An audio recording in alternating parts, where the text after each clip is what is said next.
Today I discussing about two studies from gastrointestinal series, that is barium swallow and barium meal. It's a radiographic examination of the gastrointestinal tract. It's used to diagnose abnormalities of the GI tract such as tumors, ulcers and other inflammatory conditions, polyps, hernias and strictures. Barium is an inert white substance that can be swallowed or introduced via the colon to help examine the digestive tract. The barium coats the wall of the digestive tract, making its surface visible when examined with X-rays. Then why should we use barium in these studies? The earliest contrast medium used in the GI tract was iodized oil. However, due to its oily nature, it did not coat the mucosa, hence later bismuth sulfate came to be used. At present, the contrast medium of choice is barium sulfate. Characteristic of barium or the reason for using barium sulfate. It has high atomic number 56. Therefore, it is highly radio opaque.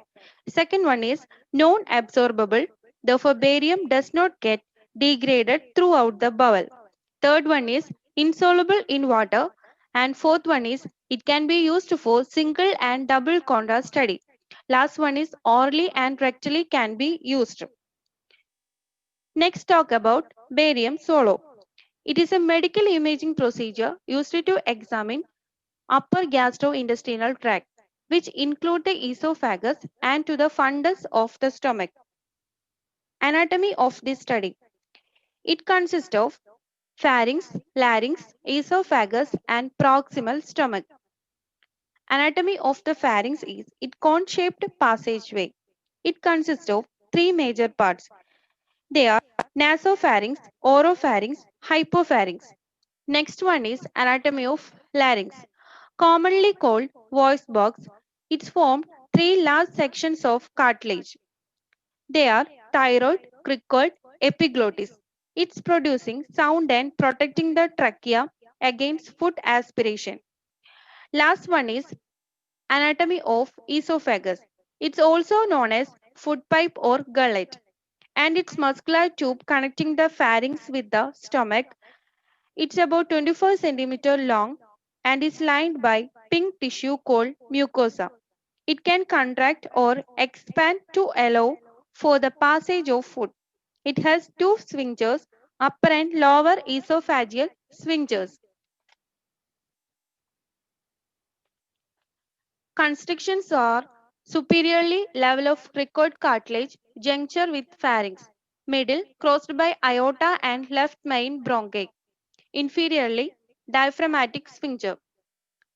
Common indications are dysphagia and obstruction, pain during swallowing, assessment of mediastinal masses, pre-op assessment of carcinoma bronchus and esophagus, assessment of cytoperforation.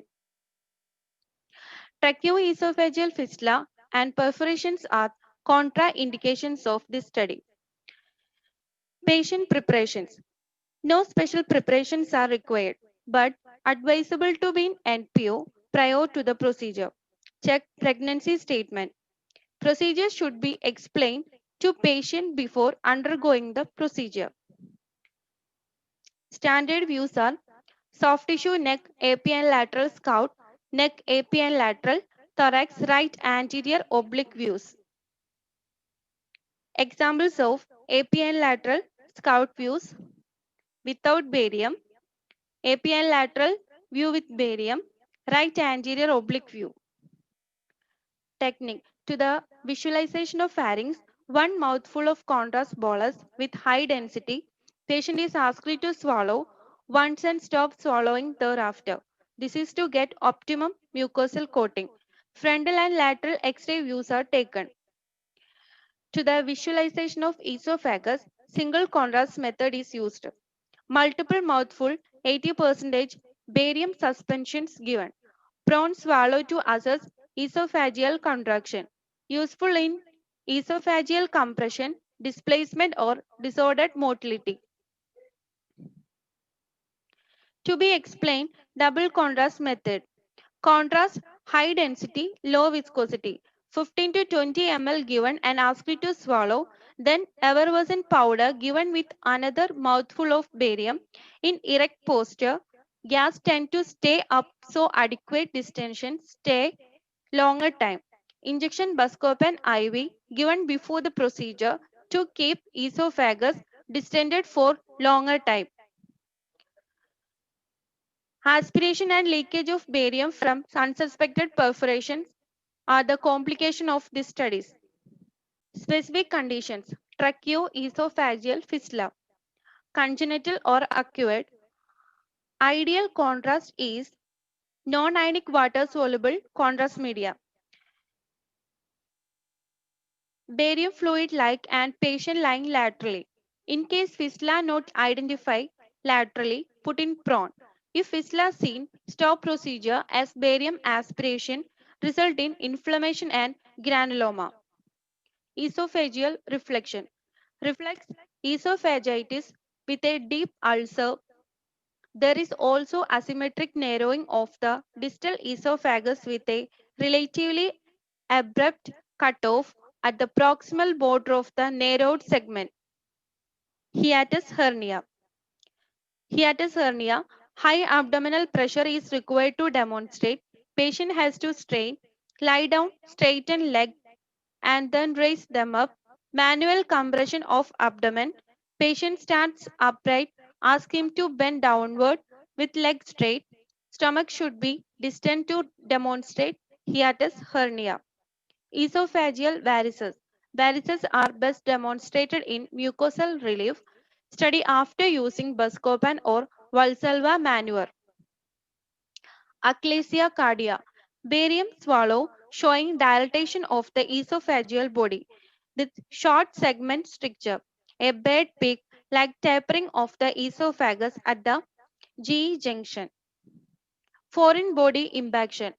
To detect the level of obstruction in case of radiolucent foreign body in esophagus, marshmallow coated with barium is swallowed.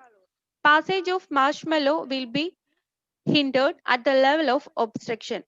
Esophageal web may be demonstrated on high volume barium esophagograms when the esophagus is fully distended. A jet effect of contrast passing distal to the web may be seen. CA esophagus, preferably high viscosity with normal density barium is used. Classical finding in carcinoma, rat tail appearance. Next topic is barium meal. It's a radiological study of esophagus, stomach, duodenum and proximal jejunum. It's done by oral administration of contrast media. Normal anatomy of barium meal. It consists of stomach and duodenum. Anatomy of stomach. It is muscular sac and J-shaped and it's located at level of T10 and L3 vertebral. It has two surfaces are present, anterosuperior and posterosuperior. There are four main parts. First one is cardia, second one is fundus, third one is body, and fourth one is pyloric. Cardia is the point where the esophagus connects to the stomach and through which food passes into the stomach. Three layers of stomach wall is serosa, muscularis, and submucosa. It has two openings, gastroesophageal and pyloric esophageal. Gastroesophageal is to opening into esophagus and pyloric esophageal is to duodenum. It has two sphincters, cardiac sphincters, pyloric sphincters. It has two curvature. First one is greater curvature, second one is lesser curvature. Anatomy of duodenum. Its initial C-shaped segment of the small intestine and continuation of the pylorus. It is 20 to 30 cm long. It receives digested food from the stomach and begins the absorption of nutrients. It has four segments, therefore D1, D2, D3 and D4. D1 is superior part and it's also called duodenal bulb. D2 is descending portion of the duodenum. D3 is transverse part of the duodenum. D4 and its ascending part of duodenum. It has four layers: mucosa, submucosa, muscularis externa, serosal layers. Common indications are dyspepsia, weight loss, upper abdominal mass, partial obstruction, GI hemorrhage. Contraindications: complete large bowel obstruction. Patient preparations is: patient should follow a low residue diet for 2 days prior to exam and NPO for 6 hours prior to the examination. Techniques used in barium meal procedure: single contrast, double contrast, and biphasic study. To be explained, single contrast study. In erect position, 10 to 15 ml of 80 to 100% barium suspension is given and patient is made to swallow while esophagus is seen under fluoroscopy. The table is made horizontal and the patient lying supine is rotated with the right side going up. Patient is rotated in a continuous clockwise manner as seen from the foot end of the patient. If the coating is inadequate, the patient is rolled again in the same direction before taking the film. Then again 100 to 250 ml of barium is given. With the table horizontal, patient is turned prone oblique right side dependent in this position. Barium enters the duodenum through the pylorus. Spot films for duodenal bulb and C loop can be taken in right anterior oblique position. Compression spot films of duodenum may be taken if required. More barium is given to distend the stomach wall. Graded compression is given to see the mucosal fold, and spot films may be taken if required. The patient is rotated under fluoroscopy to observe all margin of the stomach so that anteriorly or posteriorly placed lesions are not missed. To evaluate the retrogastric space, about 200 to 250 ml of barium is given in supine position. Translateral film is taken to demonstrate retrogastro space. Advantages of single contrast medium. It is optimal for patients who are immobile or unable to swallow gas forming tablets. Pylorospasm, fistulae, and enlarged gastric rough are best seen. Filling defects due to large masses in pyloric and duodenal region are more easily identifiable by single contrast study. It is the procedure of choice to examine patients with suspected gastric or duodenal obstruction. Disadvantages of single contrast medium: lack of sensitivity in detecting small erosions or linear ulceration, superficial gastric carcinomas. To be explained, double contrast method. Injection buscopan IV should be given just before giving barium. About 100 to 150 ml of high density, low viscosity barium is given. Gas forming agents are given, then the patient rotated slowly for mucosal coating, beginning from supine to right lateral to prone to left lateral and back to supine. The table may have to be filled 30° head up or head low to attain maximum distension of the part to be filmed. Standard views. To the visualization of fundus in single contrast method, patient in supine position. In double contrast method, patient in erect with two views 19° to each other or prone right side down. To the visualization of body in single contrast method, patient in erect or prone position. In double contrast method, supine with 60° head and elevation. To the visualization of antrum and pylorus in single contrast method, patient in prone right side down position. In contrast method, patient in supine right side up position. To the visualization of D1 and C loop duodenum in single contrast method, patient in prone right side down. In double contrast method, patient in supine right side up position. To the visualization of D4 of duodenum in single contrast method, patient in supine position. In double contrast method, patient in prone right side down position.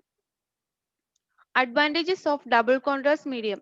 Highly accurate method of detecting abnormalities following gastric surgery, bile reflux gastritis, marginal ulceration, recurrent carcinomas, and abnormalities of the efferent loop. Disadvantages of contrast medium. Probably misses some polyps, ulcers, erosions, superficial carcinoma. Biphasic study. It gives good anatomic and physiological information and has accuracy comparable to endoscopy. Contrast medium 60 to 100 percentage, low viscosity 200 to 250 ml barium is given orally with gas forming powder in the last few mouthfuls. Techniques to have both mucosal delineation in double contrast phase and full column distension in single contrast phase. In this study, two types methods are used. They are tubeless method and tube method. In tubeless method, with IV line fixed, about 100 ml high density low viscosity barium is administered by mouth. The patient is turned prone with right side down position. As soon as the fully distended duodenal cap is seen, Buscopan is injected IV.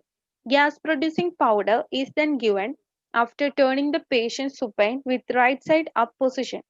First and second part of duodenum is seen now in double contrast and the barium enters the third and fourth part. Filming is done same as in double contrast barium meal to demonstrate various part of duodenum. In tube method, the Bilbao daughter tube is passed into the first part of duodenum. IV line is fixed with the patient in supine position. Then the patient is turned prone and more air is injected till air reaches the third part and a film is taken.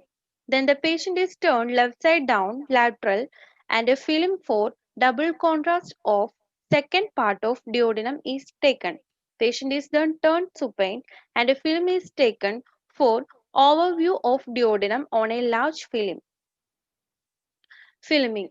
Duodenal spot filming is done first to avoid flooding of the bowel. To the visualization of duodenal cap and C loop, patient in prone oblique right side down position. Duodenum, patient in supine with right side up oblique position. To the visualization of gastric fundus, patient in erect position. To the visualization of upper body or stomach, patient in supine with 60-degree head up position. Lower body or stomach, pyloric antrum, patient in supine position. To the visualization of pyloric antrum and canal, patient in supine with right side up oblique position. Advantages of this study. Reliable results are obtained. Duodenal lumen is separable easily. There is no overlap of stomach. Disadvantages of this study. Pylorus is not assessed. Uncomfortable to patient. Amount of barium entering cannot be controlled. Aftercare. The patient should be warned that his bowel motion will be white for few days after the examination and to keep his bowel open with laxative to avoid barium impaction which can be painful. The patient must not leave the department until any blurring of vision produced by Buscopan has resolved. Complication. The first one is leakage of barium from an unsuspected perforation, peritonitis. Second one is aspiration pneumonia. Third one is barium impaction converts a partial large bowel obstruction into a complete obstruction. Fourth one is side effect from the pharmacological agents used along with barium. Fifth one is acute gastric dilatation. And the last one is barium embolization if a bleeding ulcer is present. Thank you.